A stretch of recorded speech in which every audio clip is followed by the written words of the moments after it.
good morning students, and welcome back once again to another video for the light chapter. And today we'll be doing a little bit of revision starting from the very beginning. We studied about the reflection, that is the incident ray of light falling on a particular surface and bouncing back is known as reflection of light, and at that particular point is called incident point. And from there we can imagine a straight line which is perpendicular to the surface, which is known as normal, and so the incident ray creates an angle of incidence with the normal and the reflected ray creates an angle of reflection with the normal in such a way that angle of incidence and angle of reflection are always equal. Okay, so this is the thing that we studied: incident ray on a surface, reflected ray like this, a perpendicular normal to the surface. This is angle of incidence, this is angle of reflection. Angle of incidence and angle of reflection are always same or equal. Angle of incidence is equal angle of reflection. Okay? Now coming back to our main topic, that is the spherical mirrors. Spherical mirrors are a part of an imaginary sphere. Okay? We have concave mirror like this, where the shiny surface is curved inwards, and we have a convex mirror like this, in which the shiny surface is curved outwards. Okay? This line which passes through the center of the spherical mirror is called principal axis. It is called principal axis. Okay? This one as well. Principal axis.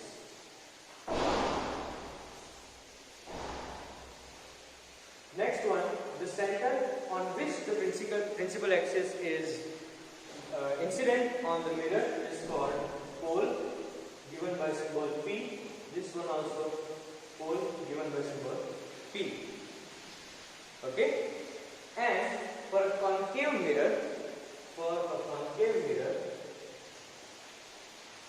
the center of curvature is over here in front of the mirror, and for a convex mirror, the center of curvature is behind the shiny surface.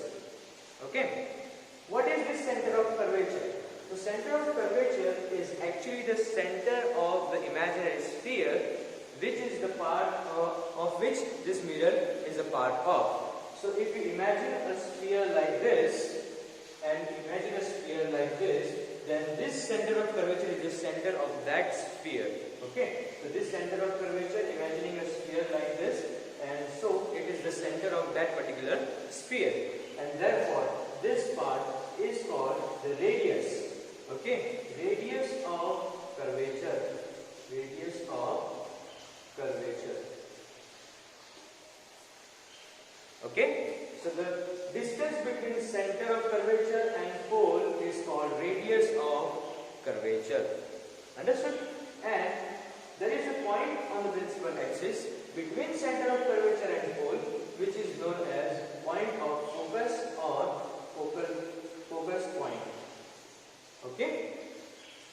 This point is the point where the incident ray of light after reflection meet or seem to meet, because in this case they are actually going to meet, because the concave mirror is a converging mirror and convex mirror is a diverging mirror. So in this case the rays of light actually diverge, so they don't meet. But when we take the reflection behind the mirror virtually, then they seem to meet at a certain point. In this case as well, the focus point is going to be behind the mirror, behind the shiny surface, and once again between center of curvature and pole. So focus point is always going to remain between center of curvature and pole, as you can see in both the cases. Okay? And the distance between focus point and pole is called focal length. So I am going to make a bracket over here. This is called focal length. The same thing is over here as well.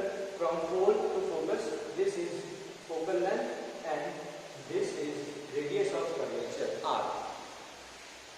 Now the interesting thing is that this focal length small f is actually half of of the distance of radius of curvature.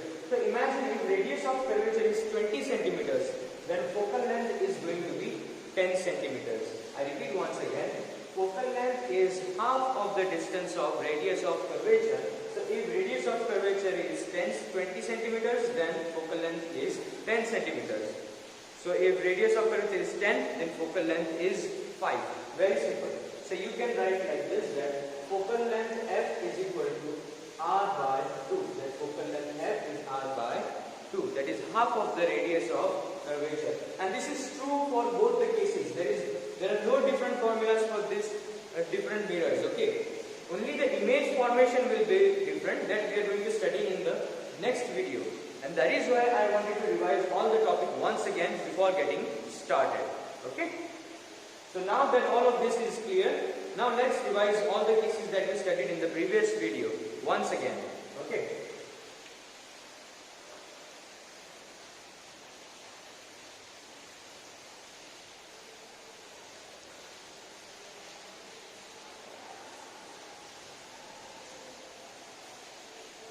We have a concave mirror and we have a convex mirror. Okay? In this case, the center of curvature is over here, focus point over here. In this case, focus point is here and the center of curvature is here. First case, if an incident ray of light is parallel to principal axis. If the incident ray of light is parallel to principal axis, then after incident it will pass through focus. Same thing over here, incident ray of light is parallel to principal axis, so it will diverge like this, but if you take the reflection behind the mirror, it is going to pass through focus like this. The second thing, if it is passing through focus, then the reflected ray of light will become parallel. So if the incident ray of light is passing through focus and then incident on the mirror, then after reflection it will become parallel. So if it is parallel, it passes through focus, and if it passes through focus, then it becomes parallel to principal axis. Same thing over here as well. If you imagine, let's say a ray of light passes through focus like this, then after incident it will reflect and become parallel to the principal axis. It does not mean that the ray of light will be incident only from the bottom. If the ray of light passes like this, then also it will become parallel. Quite simple. Okay. The third case, if it is passing through center of curvature like this, okay, then after reflection it will follow back the same path. So if a ray of light is passing through center of curvature and falling on the mirror, then after reflection it will follow the same path. Same thing over here. If a ray of light is incident like this, then after reflection it will follow back the same path.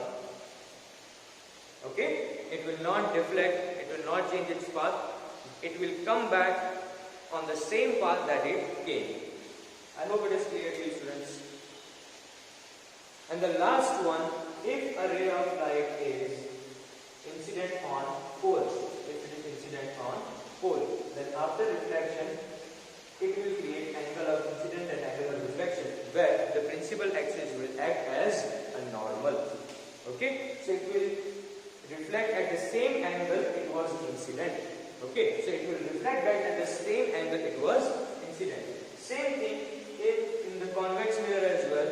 If it is incident on pole, then after reflection it will depart at the same angle from which it was incident. So that's all for today, students.